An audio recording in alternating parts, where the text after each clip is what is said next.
The saw is family. So we do have issues with the con and with the bands. We are gonna be running them down hopefully as quickly as possible, but this isn't to like cause any drama or anything. We just legitimately am pretty sick with how it's being run, I guess you could say. Felix is here. Damn cat. Yeah, it's... The first part is completely about the con. Like, this is solely to help better the con, because that's ultimately what we want, of course. We want everybody to have a great experience. The second one has nothing to do with the con. It's just something that I need to get off my chest, because I'm pretty damn sick of hearing about it. And after talking to multiple people, I am surprised by how little people know about this situation. So we will be talking about that afterwards. Okay, so starting with the con stuff, last year was ran pretty well, and there's a reason for that. Yeah. So this year we were talking to somebody on Twisded's team. I won't say who, just because I don't know. Anonymous. Yeah, pretty much everybody's going to be remaining anonymous in this, people who I've talked to. Including band members, which, yes, I have talked to some of the band members about some stuff. So I don't want to throw anybody under the bus, even though I do believe that there's one person to blame for this. I just don't want to cause issues, so pretty much everybody's remaining anonymous. But I spoke to somebody on Twisded's team. They were here the first year, in case you didn't know, and they were very excited to come back the second year. And they thought they were coming back because Ice Nine Kills uses the same crew that Twisted uses during Astronomicon. So why wouldn't they be involved? In fact, Twisted helped them gain this fame through the con and helped them build up this con. They're the only reason why it exists in the first place. But no, they were not invited this year, and I am pretty damn pissed about that, because I feel like if you want to remain popular, you shouldn't be burning bridges. So I'm a little pissed the treatment that Twisted got. That's my first issue with the con. And this person said, who is very close proximity with Twisted, that they wanted to come back. So, and expected to. So it's kind of shitty to throw your friends under the bus, in my opinion. Also, the fact that there wasn't returning guests from last year that probably wanted to be here. I think Bill Moseley was amongst them. Oh, yeah, I bet. That is just really, really sad. Yeah. Really sad. It's pretty shitty, in my opinion. Like, I understand you want it to be different from last year, but, like, there's no reason why you can't bring back, like, Kane Hodder or Bill Moseley. I mean, I know James Jude Courtney would want to be there because he's been to, like, every single con you could possibly think of. There was a few things that happened, and I'm looking at my phone, by the way, because I wrote down some notes, and I'm looking at direct conversations I've had with people to kind of get the phrasing right. But, you know, last year, really the only issue we directly ran into was the photo ops. It was... Oh, and by the way, let me just say about the Twisted thing before we move on. They used the same crew that they did last year, so they used... Astronomicon crew. Yeah, they used the Astronomicon crew again this year. So not only did they continue to use the same crew, but then they didn't invite the originators, which... That is just really fucking weird. Yeah, it's pretty shitty, in my opinion. That's sacrilege, man. Yeah, that's incredibly rude. Very rude. I don't see how you can use their crew but don't have them back. Yeah. They were nice enough to let you use their crew. Mm-hmm. To make your con, like, to lift off your con.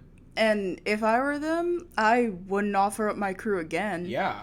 Because I'd be like, what, this is the way you're going to treat me? Like, I'm, like, this so shitty. is, yeah. It makes me, it sickens me, because it always seems like Twisted's always being thrown under the bus by somebody. Yeah. Like, they're always being outshined.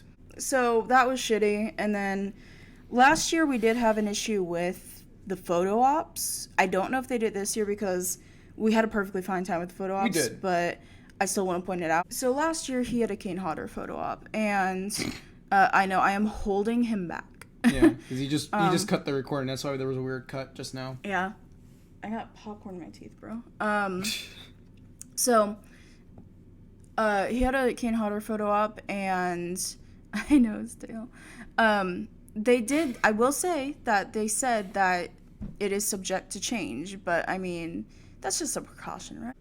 I will admit they did say that it's subject to change, but you know, you're not going to be checking their website every 5 seconds to see if your photo op changed. You're going to go by what the booklet says, what the previous dates or what the previous times for the past 3 months have been, which we ordered the photo op a month ahead of time, so pretty close to the con.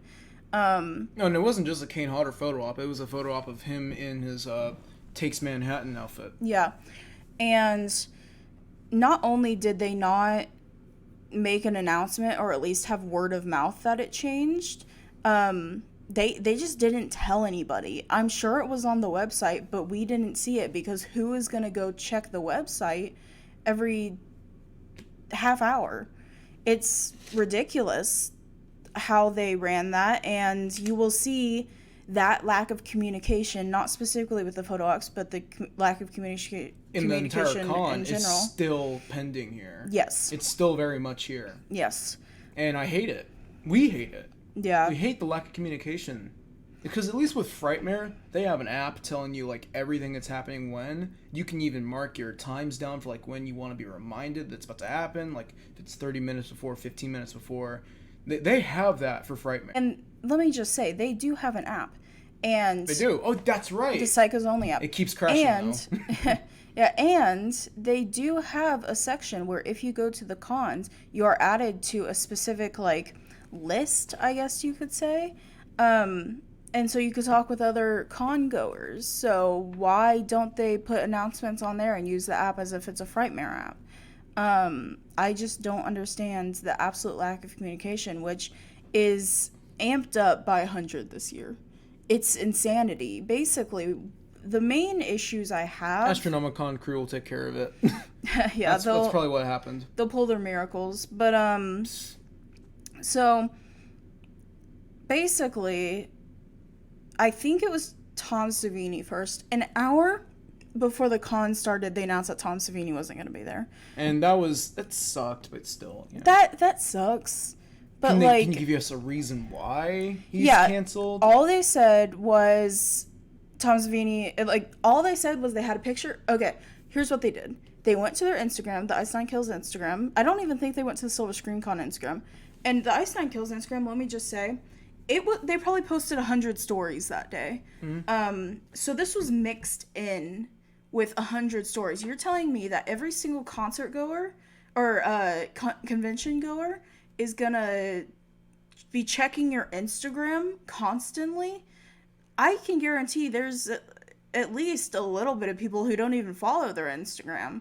Not everyone's gonna be on social media and follow their social media. Exactly. So then again, if you're fans of the band and you're here, you more than likely do follow them. But still, you can't just rely on one single social media platform. You need more communication than that. Yeah. And if not that, you need better administrators on this thread in Instagram to communicate better. You gotta do one or the other, and they did nothing. Yeah, they didn't even make a post about either cancellation, which we'll talk about the other cancellation later, but... hate the other cancellation. Yeah, but, we would have almost missed it if it weren't for me, because I am online a lot, so I'm constantly checking Instagram, I'm constantly checking Twitter, which, that's what I do. It's just what I do. Here's the thing. I don't check stories. I never check stories. And the only reason why I did was because, I'm here, let's see what they're posting. That's the only reason why I knew about the cancellations. Because especially after Tom Savini's cancellation, I was like, well, now I gotta keep up with this, which I don't want to do. I want to enjoy my time at the con. I don't want to be, constantly checking if, every time I get a notification of... I turned on my notifications for Ice Nine Kill Stories. Every time my notification pops up, I don't want to go and have to check it. But I did, because there was yet another cancellation. But first, with the Tom Savini stuff, they announced it before a con. I mean, before an hour before the con started. They didn't give us a reason. All they had was a picture of Tom Savini, his name, and like, you guys know what I'm talking about. Like, when they announce people, like, it has them in that little box, and then it says what they do at the bottom, and it just had a cancel banner over it. Mm-hmm. It didn't say shit. Mm-hmm. And that pissed me off. And what pissed me off further was, I can actually look in the booklet, because the booklets were printed before this fucking thing went off. 8 p.m. There was Men Behind the Masks. Chris Nelson and Tom Savini. Yes. Which ended up becoming King Cast. So, basically, not only did they do horribly with announcing that Tom Savini wasn't going to be here, then we were like, well, what's going to happen to the, what's it called? Panel. What's going to happen with the panel? Yeah. So, we're like, we actually went up to, didn't we ask them? Ask Chris? Yeah. No, I wanted to, though. And I saw them, like, walking over to, like, where the photo op area was, but the photo op area is also where the panels are. Like, they're very close to each other. They're in that same, like hallway. But, like, I assumed they were doing photo ops. Because, like, Yeah. I assumed that because, for one, I thought that the Men Behind the Masks panel was canceled. Which... Two, it's Sean Clark is going with him. And yeah, they both collaborate on many things together. But at the same time, isn't also Sean Chris's agent? Wouldn't he accompany him, like, pretty much everywhere to this place? Because this is Chris Nelson's first time being here. So he probably needs some help going around. But the simple... We've had panels where it's one person and the host all the time. Yeah. So we somehow found out that the panel wasn't happening. Yeah.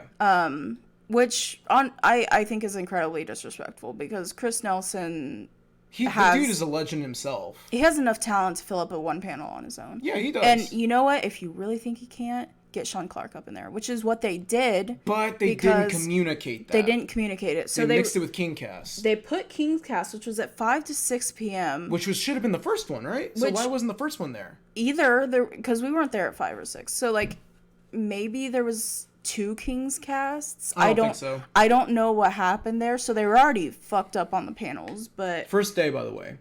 Yeah, this is the first day of the con. This is horrible. Yeah, so...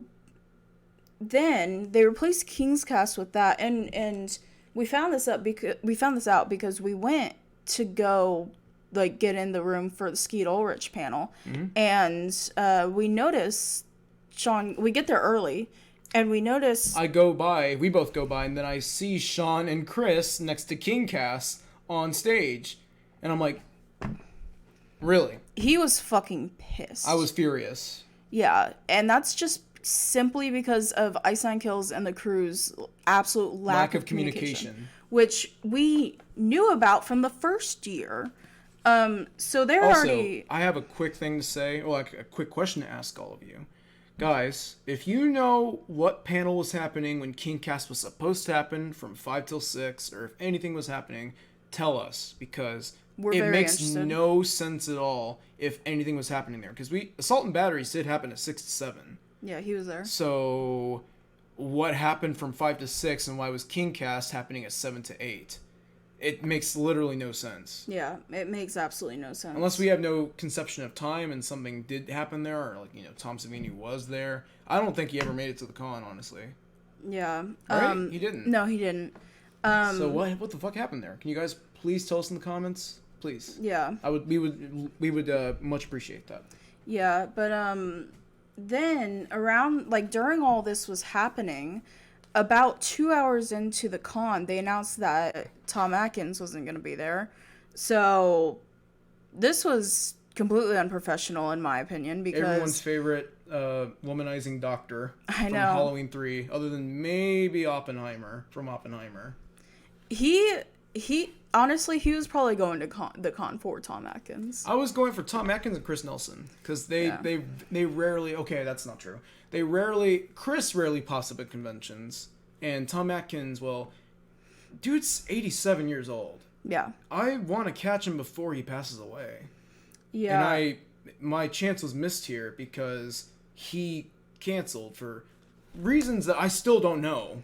Yeah, and like once again they did the stories, not even a post. And he was at age 45.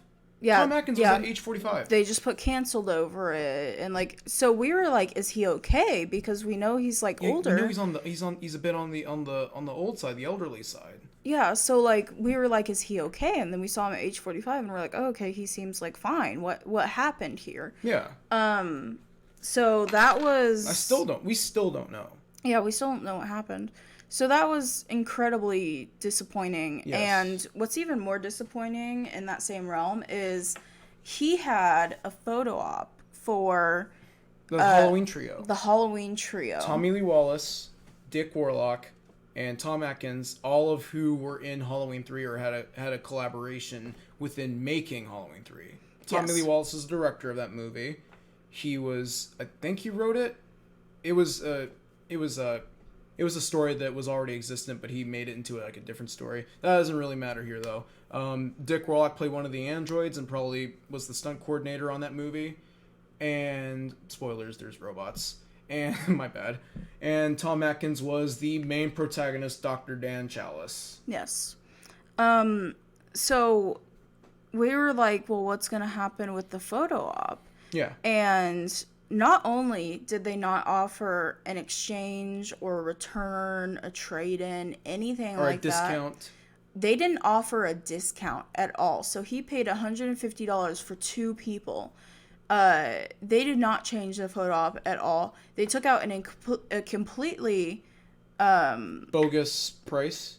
Well, they took out a whole person, a whole actor, the main character Of Halloween 3. The main character of this trio. Yes. If we're associating with Halloween 3, which I assume so since it's Tommy Lee Wallace. Yeah. So you're telling me we're not going to get a discount for that? Yeah. I think that is utterly ridiculous and extremely unprofessional. Like, Tom Atkins is at least worth like $95 of that sum, if not more. Yeah, I'd say so. Maybe a little bit less, but you got to factor in all 3 of these guys. They're all very much big. They're all very much of legendary status when talked about in Halloween 3. Yeah. It was completely ridiculous. It was ridiculous. I am disgusted by how that was treated. And knowing that I definitely would not have like gotten any sort of like naysay or discount on this, I didn't even think to bring it up with security or like whoever was like holding these, because last year they blatantly told me to my face, if you missed the photo op, then there's nothing we can do for you. So what makes me think this year it's gonna be any different? Yeah. It's absolutely ridiculous how It is. The lack of communication, and not only the lack of communication, but the absolute lack of meeting the consumer, the customer, the person who is keeping your career alive in the middle. Because you're telling me that we came from Texas to Danvers, Massachusetts. Pretty long way. You're telling me we got 3 people, a plane, a hotel room, we had to, food, water, all of the basic needs, convention tickets, concert tickets, merchandise, autographs and signatures, autographs and photos, photo ops. The vendors. The other issue that I haven't had personal experience with, but I've talked to multiple people about, is the RAP passes, which are the VIP passes. They were promised a lot of stuff that was not followed through on. Basically... The VIP guys. That's right. Yeah. I heard about that. I heard that they had perks that they didn't even have, they weren't even able to use. Yeah. So... What the fuck? So, to quote somebody who I talked to... Who was a VIP holder? Who was a RIP holder, yes. Oh, RIP. Whatever, same shit. Yeah, all we got out of it was a t-shirt. That's it. So basically, one of the things they were promised was front row seats to the panels. They only did that for Skeet Ulrich. What? Yeah, remember they told people to push back, if you're not a VIP member, push back a bit. Yeah. They only did that for Skeet Ulrich. They did not do that for any of the other panels. One of the things they did get was the RIP party, which I was talking to one of the, I'll just say, I was talking to Jose Mangin, because he's not the bad guy in the story. So I feel he's one of my favorite people on planet Earth. So I feel completely comfortable talking like this. But I was also the fact that Jose's only here because now he's he's basically the speaker of the Silver Scream Con. He's the official spokesperson for it. Yeah. Now is good for him, but still, this is fucking bogus, man. The fact that he's only brought back because he's directly doing something for Ice Nine Kills. Yeah.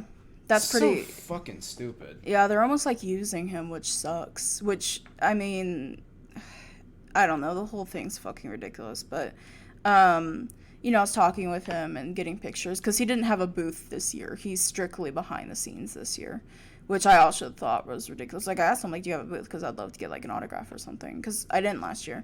And he was like, oh, no. I don't. I'm just walking around meeting people. And I was like, well, that is very kind of you because... And he wanted people to be at that karaoke party. That's what I was getting to, He was, trying to use some of his power to get people in. And, they're just nope, not going in. Yeah, so... sad, bro. It's really sad. He was asking us, are you going to the party? And we're like, no, that's for, VIP. The RIP holders only. Yeah, that's for VIP only. And he was like, what? Really? He was, shocked to hear that. I don't know if he was, angry or anything. I don't want to put words in his mouth. But he was, He was definitely dumbfounded by that. Yeah, he, by his reaction, he... I expect him to say, that's completely unfair, which it is, to an extent. I get you pay, money for what you're getting, but damn, let people in, bro. It's a party. It's part of the convention. Yeah. That's being okay, you have all these, celebrities, and you can only meet half of them. That, you know what that reminds me of? It seems to me like Ice Nine Kills is turning into EA. You can buy this video game, but you have to buy the Seasons Pass to basically see 50% basically 50% more of the content that should have been in the base game. Yeah. That is so fucking bogus, and that is horrible business practices. Yeah. Absolutely stupid. Yeah. The fact that Ice Nine Kills, and if it's not Ice Nine Kills, then someone should speak up. But to me and to us, it's Ice Nine Kills because who else is calling the shots? Exactly. So, just the fact that Ice Nine Kills, I'm gonna say it, they're treating this as if the con is a video game, a video game marketed to basically make money off of the ones that want to spend the most. Like a mega money grab. Yeah, like a slot machine. For 3 people, full transparency, 3 people, our tickets, which weren't RIP, was $464. If we would have bought the RIP, it would have been over $900 for 3 people. That is bogus, ridiculous, considering all they got was the party and the shirt. And with the shirt, I actually ran into a few people who say they didn't even get their shirt because it was one of those things. Now, this is from what I remember. I'm not looking off of direct things, so correct me if I'm wrong. But, it was okay, you had to get it Saturday at this certain place from 1 to 3 p.m. And if you don't get it during that time, you don't get the shirt and they won't ship it to you. And so I've heard of people not getting their shirt because they couldn't make those absurd demands. And this is supposed to be, a favor to them. This is supposed to be, when you check in, oh, you're an RP member, here's your shirt. That's what they should have done. But for some reason, they did this weird-ass, I don't know if it was at the merch table. I don't know if it was off location. I don't know where it was. but the fact that you had to be at a certain place at a certain time and such a strict time restraint, it was ridiculous. It should have been open. Convention rounds should have been easily accessible, and it simply wasn't. So basically, don't get the RIP package, because it's worthless. All these promises that they made, they do not fulfill. They do not follow through on. They don't. And, like, I don't know all the, like... the details behind the scenes stuff. Yeah, A, I don't know all the details behind the scenes. B, I don't know all the details of what they were promised, because I just saw $900 and I'm like, fuck no.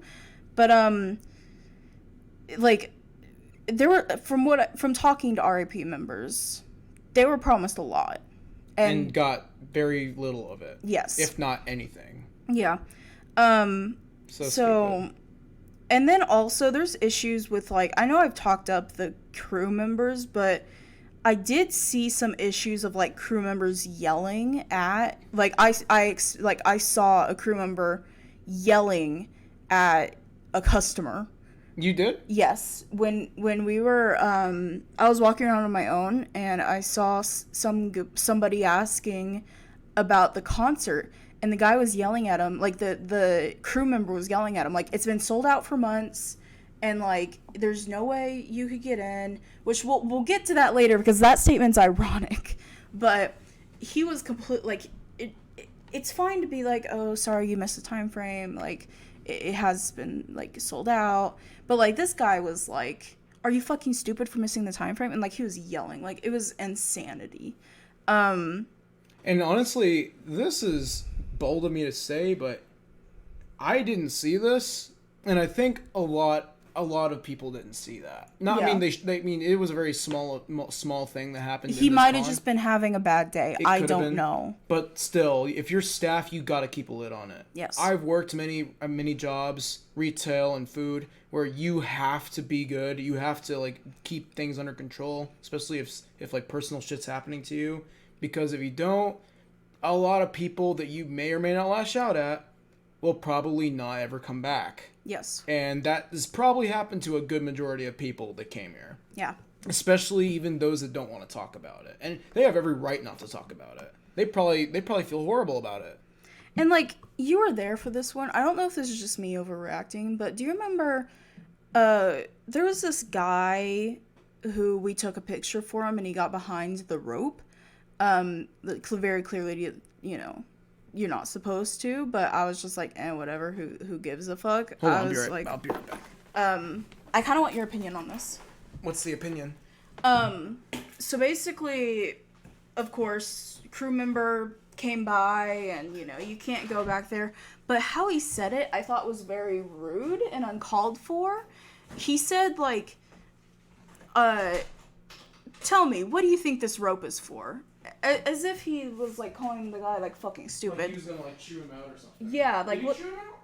A little bit, but I Jeez. mean, to me it was partially justified because he shouldn't have been behind the rope, but, like, at the same time, I was like, do you need to, like, imply that the guy's stupid? Yeah. Like, what did you think about that situation? And we come from Texas, man. Yeah, people are mean here. This is the state where people typically are pretty mean. You get a nice person, like in traffic, you get a nice person, like, maybe 15% of the time. Most of them are jackasses that want to cut you off. Yeah. In traffic. Yeah. But, like, Massachusetts, this, in our opinion, or, you know, I'm just gonna say in my opinion. No, our opinion. Okay. I know what you're about to say. This is a northern state. This is a state that's more on the... Okay, I don't want to get political, so I'm not going to say what I was going to say, but, like, this is on the happy side of the United States, okay? This is the place where a lot more things are more accepted of. But, like, this is an issue here, and we're Texans. We see anger and aggressiveness all the time. This place should have been better at this. Yes. It should have had like less issues than this. Yeah. So the fact that we saw 2 staff members that were a little testy with people. Yeah. That makes me think, like, A, what was happening behind the scenes, and B, how were they treating other people that we didn't see? So I wanted to get your opinion on that, because that guy kind of made me a little angry by how he was talking to that guy. Yeah, you shouldn't have. I mean, there's no reason why you should lash out at somebody. Yeah. For, like, asking a question. Yeah. No question is stupid. And I know this is the second, ever convention that Silver Scream Con's hosting. But at the same time, it's Astronomicon's crew.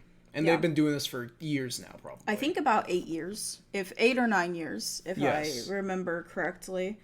This is just ridiculous. Yeah. Here's a quote from somebody.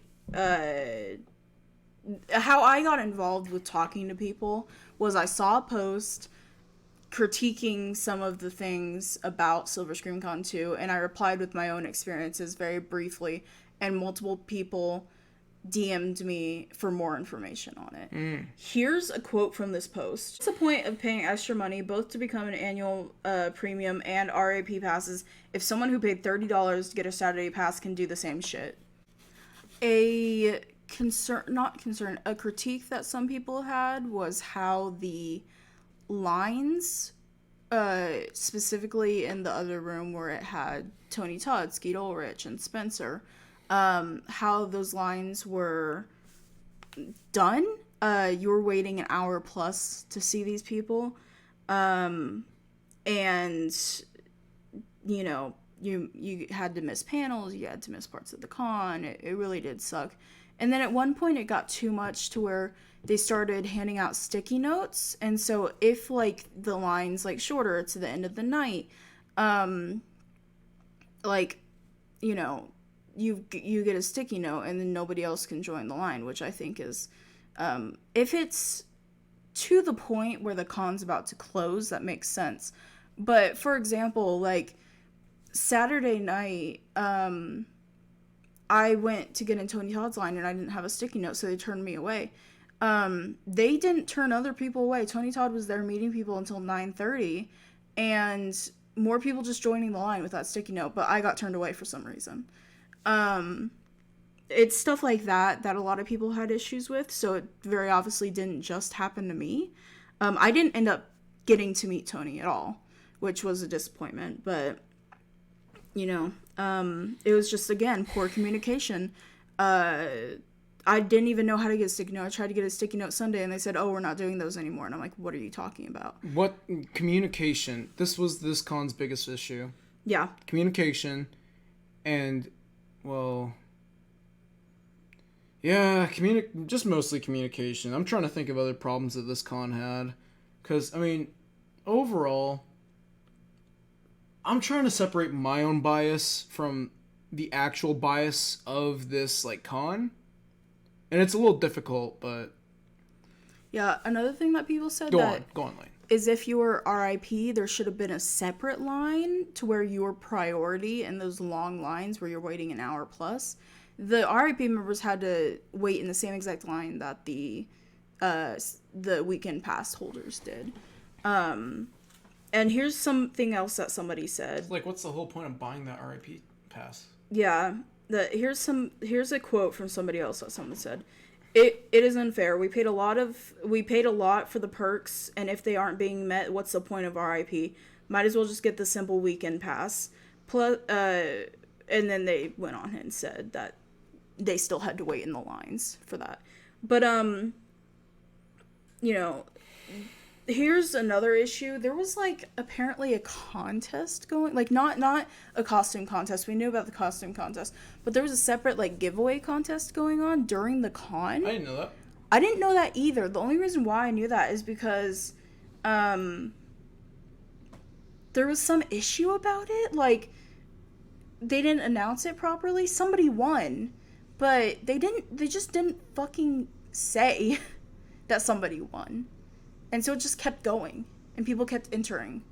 And, it was just a huge issue. So here's Ice Nine Kills' official response on it, which was only posted to the Psychos Only app, by the way.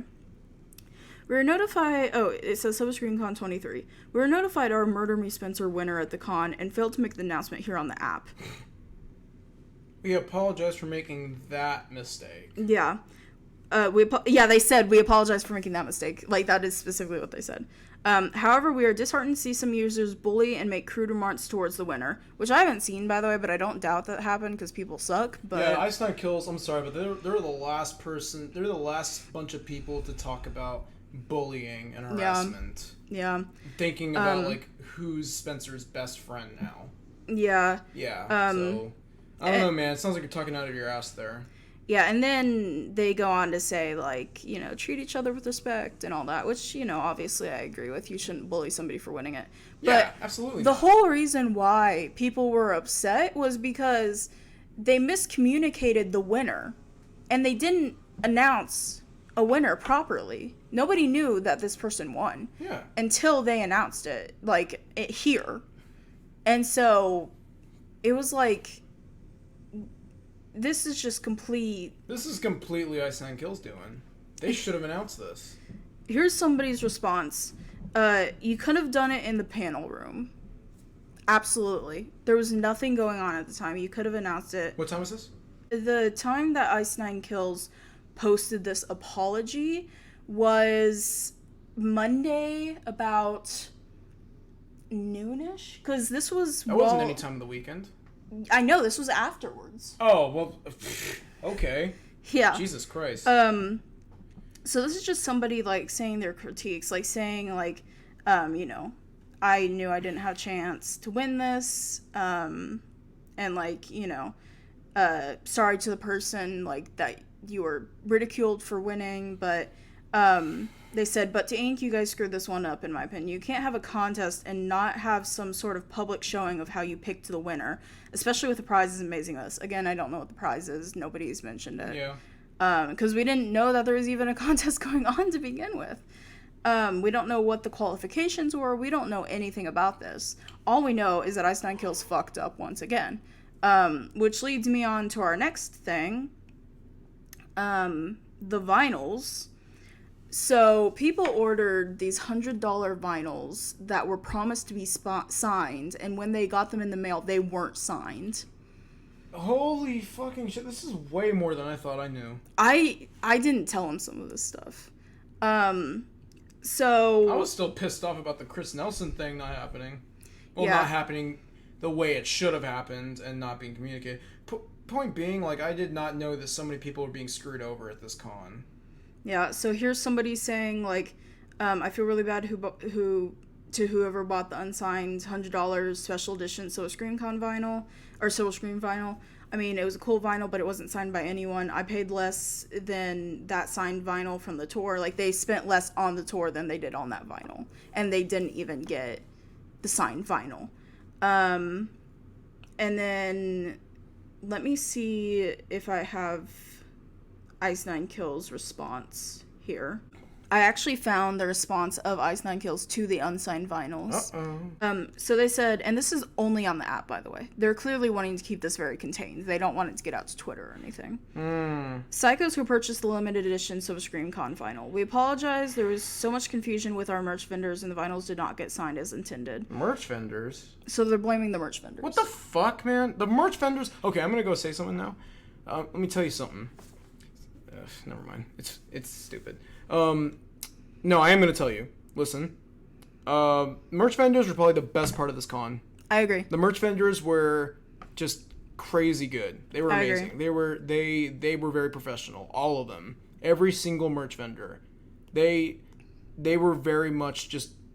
They were giving it their all and they were doing very good. Yes. It was very, very nice to meet these people. The merch vendors and the other vendors with props and other things, little trinkets, and the guests. Best part of this con. Yes. Everything else can pretty much go to hell. Yeah, pretty much.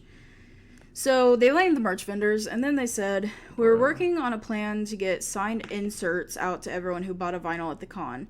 For now, please register your vinyl online with the registration card that came with it so we know exactly who bought one. Once we've taken care of everyone who bought them, we will sell the remaining vinyl to Silver Screen Con attendees. Thank you for understanding. And then little axe emojis that always do. I'm getting annoyed by these fucking axe emojis. I know, they're just trying to be like, oh, haha, look at our image, our little murderous image. Like, it's so cute. You could just look at that and ignored that we fucked up. There's this one user who like just completely just started airing out their fucking issues with Einstein Kills on the app, and they kept getting like soft banned for it. Damn. And they announced, I fucking forgot what it was called, but it was like Welcome to Horrorwood Deluxe. It had a new song, Meet and Greet. It had an acoustic version of the shower scene, which I'm not even... Don't care. Fucking one of the worst songs I've ever heard in my life, bro. And the fact that some people have that as their number one, they're just delusional. Insanity. And then I'm not sorry to say it, but you're delusional if that song is like your number one favorite. And then I think it was like Take Your Pick instrumental. It was some instrumental version. Point is, anybody can make that on YouTube. Yeah.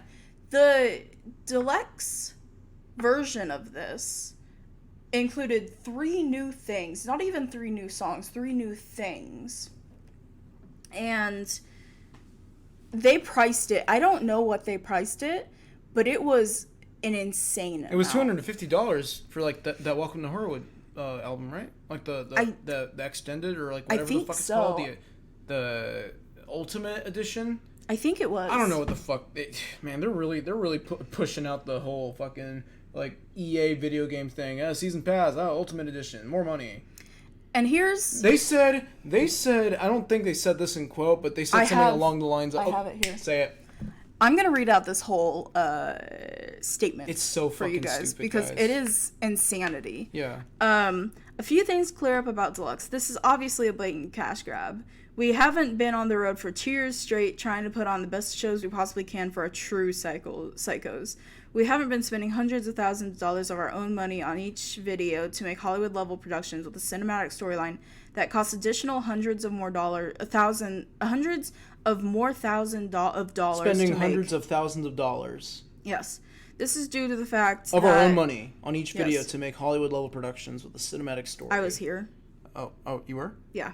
Oh, wait, let me see. Oh. Hundreds of more thousands of dollars to make. Oh, okay. This is due to the fact that the level of videos we choose to make are very inexpensive. I think they meant to say... oh, no, they're being sarcastic. Inexpensive and don't take months of work to prep, write, and edit. We don't have a new song or video we've been slaving over coming out October that wraps up the storyline. The entire orchestral version of... it was an orchestral, not an instrumental, but still. Also, who fucking slaving cares? over coming out, that's a hypo, right? It's gotta be a typo. I don't fucking know. Didn't they dude. mean slaying? I don't fucking know. Whatever. Dude. This is very clearly like quickly written because there's certain phrasings that don't make sense, like the hundreds of more thousands of dollars to make. That doesn't make any sense. And plus, you could see that there's like a double space there when it, obviously shouldn't. So it's very clearly quickly written.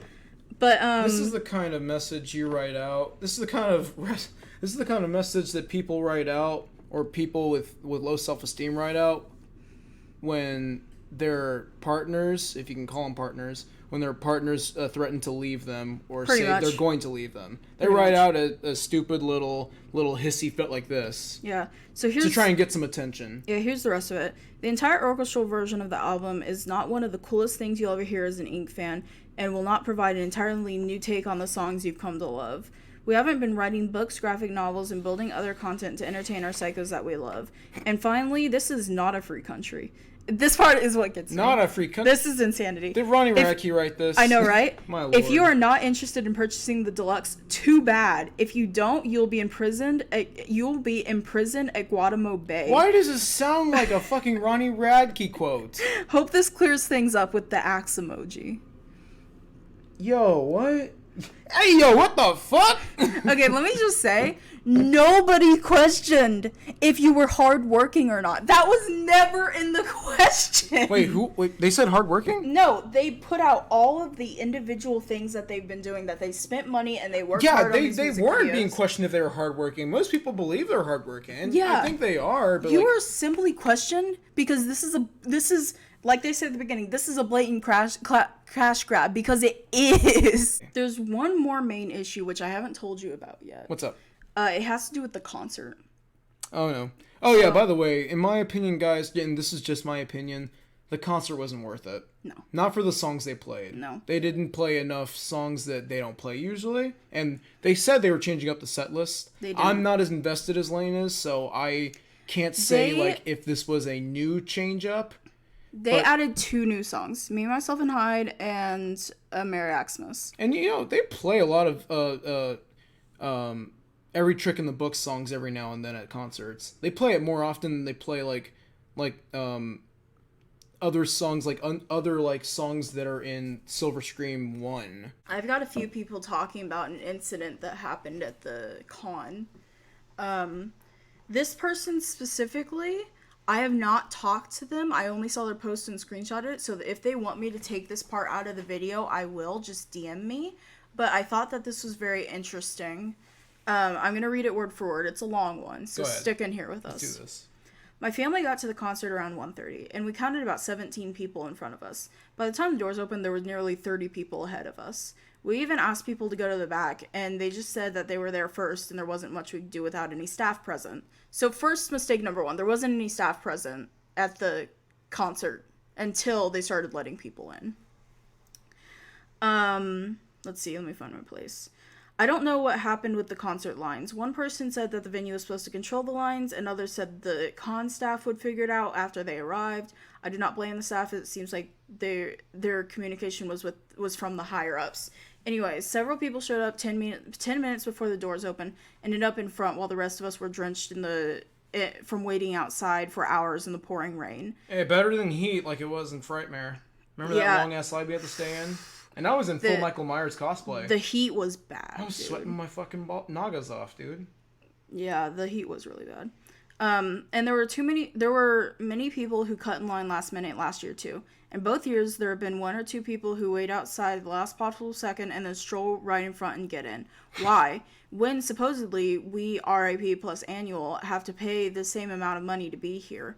They should be treated like the rest of us. Instead, they get special treatment for no reason and use that to act like they're better than everyone else. What's the point of paying hundreds of dollars for RIP plus annual if this person and all the other people closest to them are the only ones that get all of these special treatments and perks? They're talking about they paid for RIP, and these other people who didn't pay for RIP are getting in front of them after they've waited in line in the rain for hours. It's the biggest convenience or inconvenience of Uno reverse card without there being a card. Yep. It's just so diabolical, dude. I still love Ink in their music. That's your first mistake. No, I'm joking. People that call it ink. I call them Ink. It's fine. It's so fucking stupid. It's just another way for them to say tattoos, but better. It's easy. Convenient tattoo placement. It's easy. It's whatever. I'm just getting really fucking bitchy at this point. I'm sorry, guys. It's okay. This hearing about this stuff has brought my mood down very, very far. And I did not know I needed to be this disappointed at this band that we grew together listening to. We started our relationship on 2 things: Texas Chainsaw Massacre and Ice Nine Kills. Horror movies and Texas Chainsaw Massacre was the first one you ever showed me. Yes, that's right. Those were the 2 things that we built our relationship on. Savages. So they should have played that. They should have played Savages. Fucking hell, man. But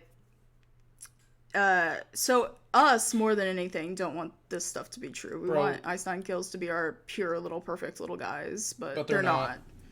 It's ridiculous. At least one of them isn't. Hell, maybe all of them aren't. I don't know, man. You have better communication with the actual band than I do. I know Dan for sure isn't. Dan's an OG. Dan is the GOAT. Yeah. I still absolutely love him and will support him and no matter what he does. But this is blatant favoritism of one person and honestly disgusting and offensive. Another person in the pit admitted to us that they didn't even buy a pass to the convention or a concert ticket. They just got in because of their kid, a grown-ass adult, the one person who cannot stand to be treated like everyone else, the one I will mostly be talking about in this post. So the parent, get in because their kid is just so special, but the rest of us have to pay hundreds of dollars. Why? The kid had an RIP plus annual pass like hundreds of others, but no one else got to bring an extra guest, nor could we skip the line. This person also skipped the line last year at the last minute and got front row over people who had been waiting all day and should have gotten in first. Why? If you come last minute, you should be the last person in. This year, wristbands were supposed to go to the first 40 RIP people in line. Instead, it went to many who cut the line, including my group. It went to many people who got cut in line, including my group, and then a few people chosen at random. Again, this one special person got a wristband for themselves and their parent who didn't even have a pass. The person who won 1 or 2 of the convention contests, they say the contest winners were chosen at random. This person also earned a special little title on this app this month at random. At the concert, everyone else who should have had a wristband got screwed, all because the people in the community acted rude and entitled. People are upset by how the wristbands ended up being given out, and because so many people, many of them on this app, cut the line and disrespected those of us who decided to wait outside all day, missed out on some really cool events at the convention.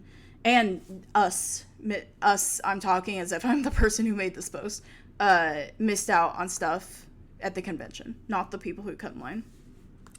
Staff didn't know who'd been there first or who came last minute, so they did their best they could do with the info they have. The staff should have been there all day. Let me just say that. They're not completely blameless. Yeah. The bands were also very limited in quality, so many people got screwed over. I am so thankful for the staff member that gave us our wristbands. It was the best concert experience we've ever had, and there were many people who deserved those wristbands and didn't get them because other people couldn't not be assholes. I am very disappointed in many of the people of this community and disappointed by the insane favoritism given to this one specific person. So, I don't know. Obviously, a lot of that was very secretive.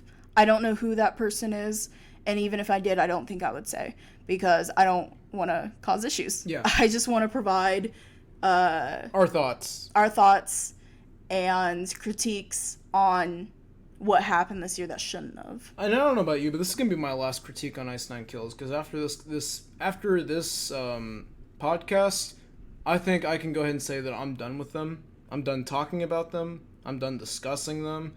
Lane, if you're with me there, great. If not, I understand. But yeah, I'm pretty much done with Ice Nine Kills. I'll go anywhere else happily, thank you. Yeah. I don't know if I could let go of them completely yet, but I know they're going to make more mistakes. More grave mistakes. True. So I have a feeling that my tolerance will be up soon. And I know this is coming.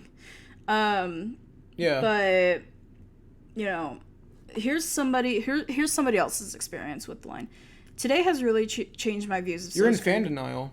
I am in fan denial. Well, you're mostly okay, but you got a bit of fan denial going on. You had more fan denial before.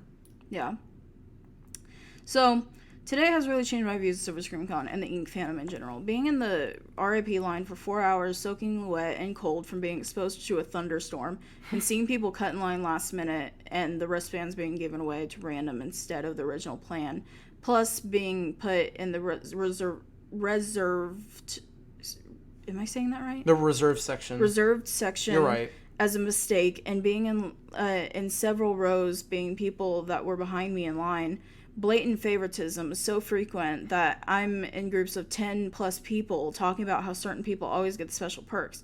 This has turned into a popularity contest where the only way you can enjoy anything is if you have special connections or a ton of followers. It doesn't matter if you waited hours. It doesn't matter if you spent thousands of dollars. It doesn't matter if you love the band. It's all bullshit. So I am sure that there are more issues with the con that we just didn't see, but that's what we saw. That's what mostly you saw. I was completely oblivious to this at this point. Well, I became very involved with people and started talking to them about it. So you did? On our plane ride back. Yeah, I found Wi-Fi on the plane and I just started DMing people. So, yeah, I'm sure there's a lot more that I just did not see. So this next session is going to be talking about Ronnie Radke. For those of you who don't know, he has ties to Escape the Fate, Falling Reverse. And no Ice Nine Kills. Yeah, now, well, not being in the band, but touring with them. But like, he has association with them. Yes. Here's some trigger... As of Popular Monster. Here's some trigger warnings you need to know about.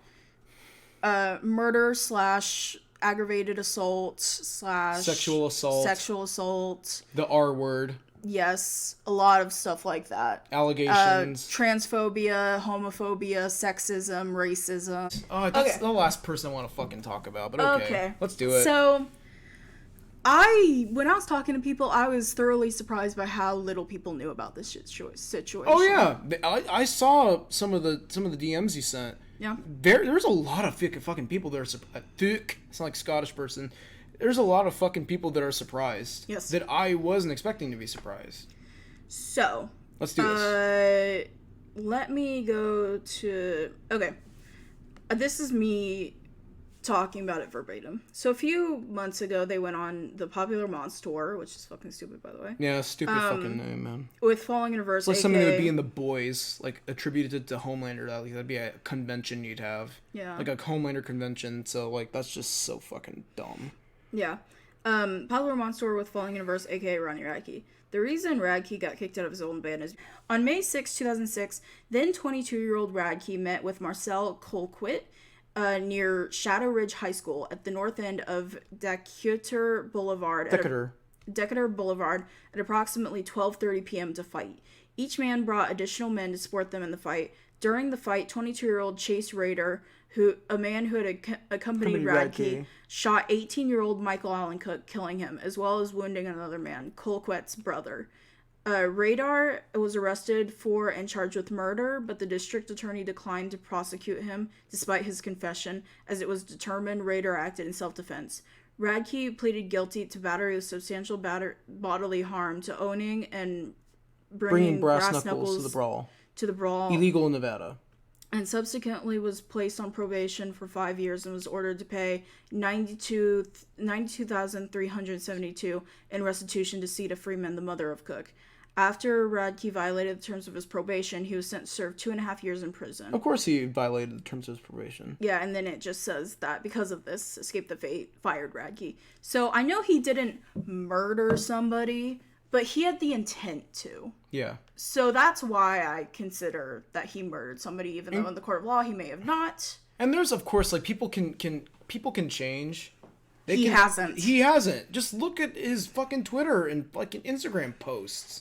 Dude has clearly not changed. Scroll for 10 seconds on his Twitter. And it's trying to survive. I fucking dare you. Try to survive 10 seconds on his Twitter. I know, right?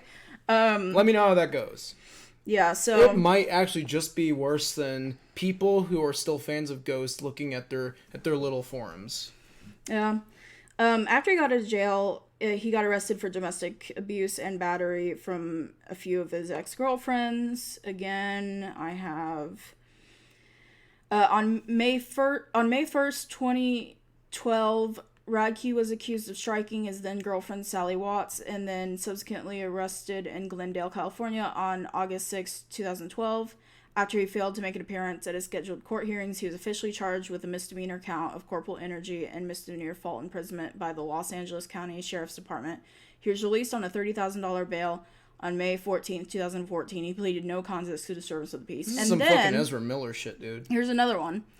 On September 29, 2012, Radke was performing as part of Falling in Reverse for Festival, a metal festival for Six Flags Great Adventure Fright Fest event. He threw 3 microphone stands into the audience at the close of the performance, injuring a 16-year-old girl who was taken to the hospital and a 24-year-old man who was treated at the scene. Now, this one is pretty well known. Every time I see Ronnie Radke, people are like, oh, the microphone incident.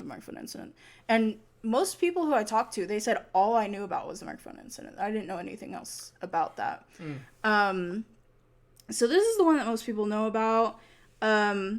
Let's see. Radke was charged with simple assault and aggravated assault and was released on a $25,000 bail. Radke publicly apologized for his actions, probably because his label made him, and said his actions were not in anger and he had not intended to hurt anyone. And then let me go back to what I said. He's been accused of many women of rape. I do truly believe, and many others do, that he's a rapist.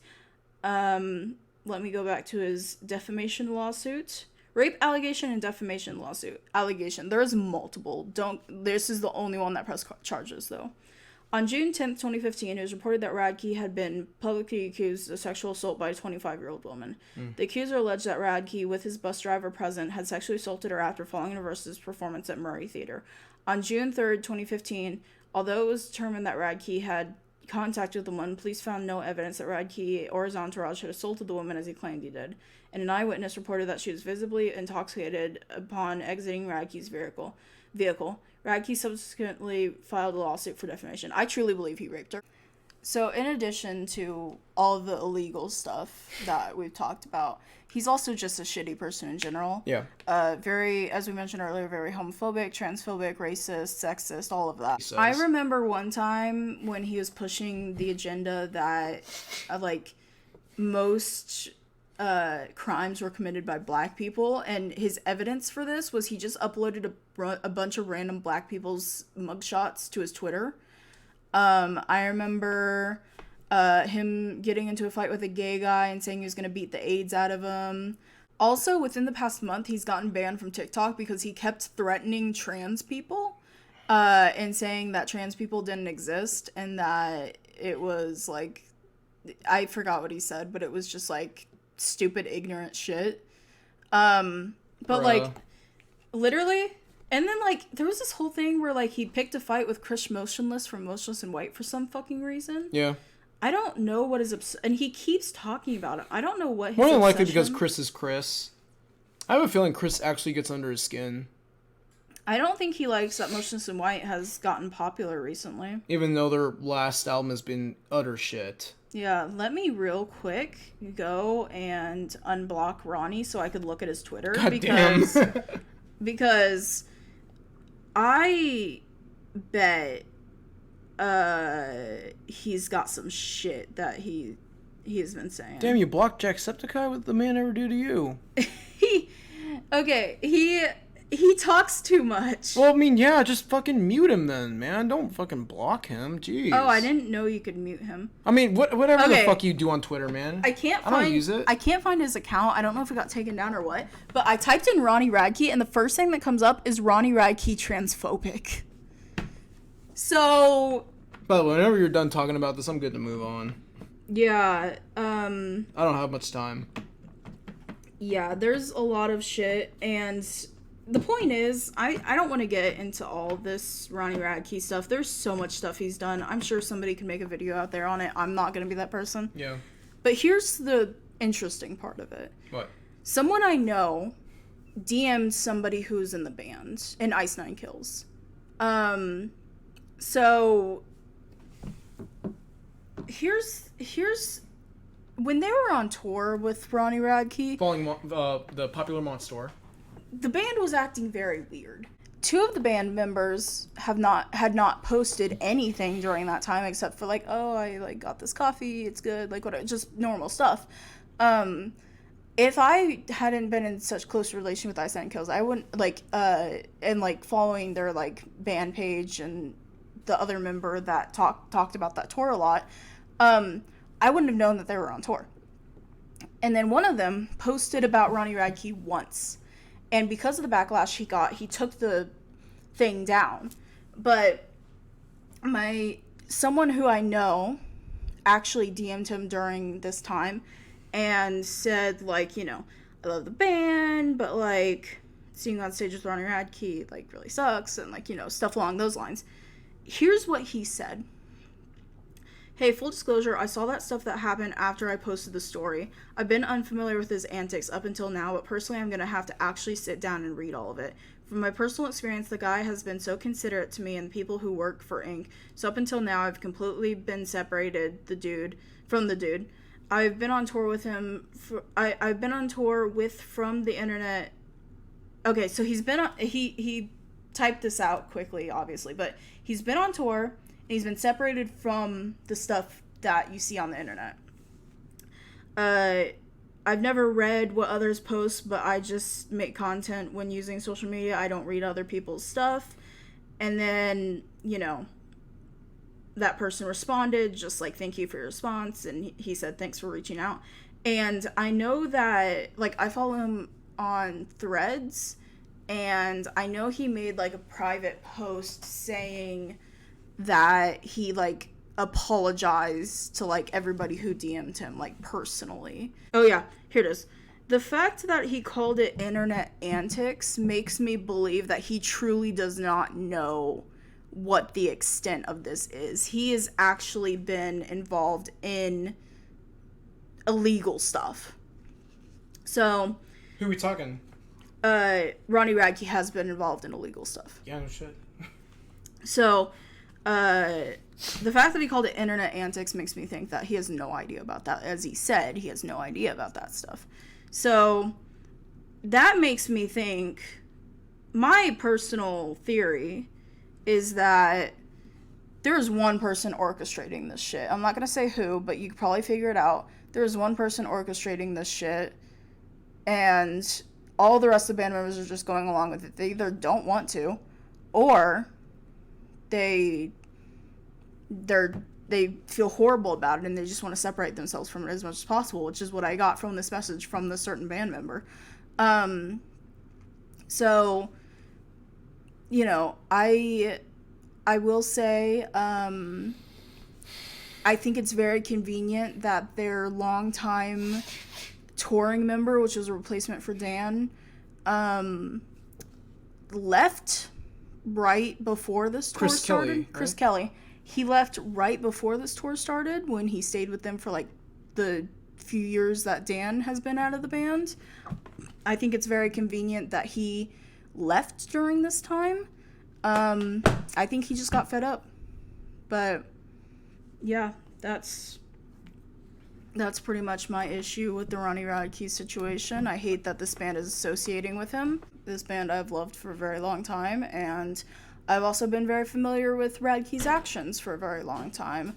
I grew up in the scene. Of course I know what he's like. I know what he does. And I have seen countless amount of times where he has threatened people and threatened to kill people a part of the LGBTQ+ community, said that black people are animals and evil and disgusting people, and has said demeaning things about women and also beat up women. So, I think it is incredibly disappointing that Ice Nine Kills would associate with someone like this evil, evil man. But... It sucks. Yeah. Yeah. It sucks, and, well... Between the fact that it's not our place to really do anything about it and the fact that we really can't is very, very heartbreaking. I just want to talk about this because I want at least people to know about what Radke has done, because most people just know about the microphone incident. And those who do know don't talk about it. Exactly. For some fucking reason. Yeah, so... Are they under threat by the fucking dude or something? I don't fucking know, dude, but it's a sticky situation, and that's pretty much my issues with Ice Nine Kills right now. I'm sure there are more, like, especially stuff that happened at the con, but, yeah, I did want to get that out of the way before we actually talked about the con, but, yeah, we're gonna, from now on, we are not, to the best of our abilities, we're not going to mention the issues that happened at the con. We're simply going to be talking about the good stuff about the con and the good stuff about Ice Nine Kills. Mm-hmm. Because we don't want to bring down the entire podcast. So. Yeah. We've talked long about it enough, and we want to talk about what we enjoyed. Yes.